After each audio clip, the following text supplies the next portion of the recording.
न्याय दर्शन में लिंग शब्द का प्रयोग ज्यादा होता है। लिंग का अर्थ होता है सिंबल, अंग्रेजी में जिसको सिंबल कहते। न्याय दर्शन का यह शब्द है। लिंग शब्द का अर्थ होता है अंग्रेजी में सिंबल, चिन्ह हिंदी में कहते हैं।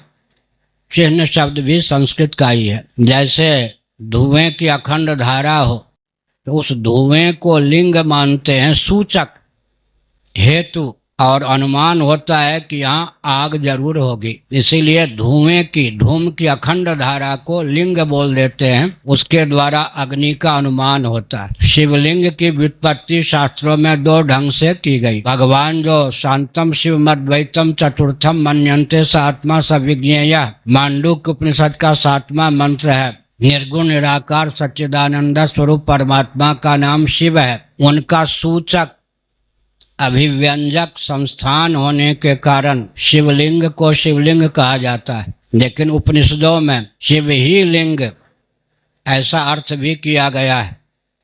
शिव का सूचक लिंग और शिव ही लिंग रूप से व्यक्त हैं। अरुणाचलम आदि में ज्योतिर्लिंग आदि की जो गाथा है, भगवान शिव ही अपने निर्गुण निराकार स्वरूप को लीलापूर्वक अमुक अमुक स्थल पर शिवलिंग के रूप में, लिंग के रूप में व्यक्त करते हैं। इस प्रकार शिव और लिंग में कोई भेद नहीं, जैसे धाम और धामी में कोई भेद नहीं। यद गत्वा न निवर्तन्ते तद धाम परमम मम। अब भगवान शिव अष्टमूर्ति हैं। निर्गुण निराकार जो भगवान का, शिव का स्वरूप है, उसी को द्योतित करने वाला शिवलिंग होता है। भगवान अष्टमूर्ति हैं और अष्टमुख हैं, 8 दिशा में उनका मुख है। दक्षिणामूर्ति भी भगवान शिव का एक स्वरूप है। तो उस ढंग से दक्षिण दिशा की ओर जो मुख वाला स्वरूप है वह भी प्रशस्त है। पंचभूत, उसी में अग्नि, तेज, अग्नि, सूर्य, चंद्रमा को ले लेते हैं तो 8 मुख भगवान के हो जाते हैं। भगवान के त्वमर्कः त्वम आपः, इस प्रकार से पुष्पदंत इत्यादि ने भगवान के स्वरूप का वर्णन किया है। तो भगवान शिव की अष्टमूर्तियाँ हैं। अष्टधा प्रकृति के रूप में भी भगवान स्वयं ही व्यक्त हैं। पंच ज्ञानेंद्रिय, मन, बुद्धि, अहंकार के रूप में हमारे जीवन में भगवान व्यक्त हैं। इनका नाम भी शिवलिंग है।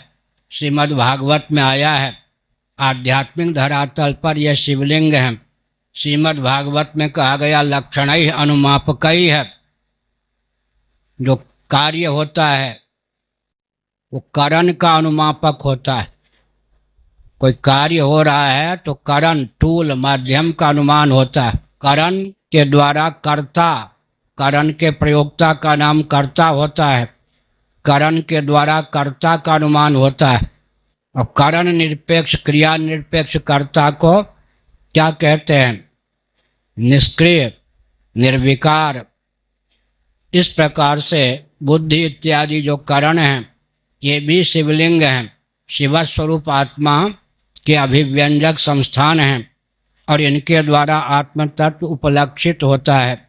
इस प्रकार मैंने शिवलिंग की बात कही।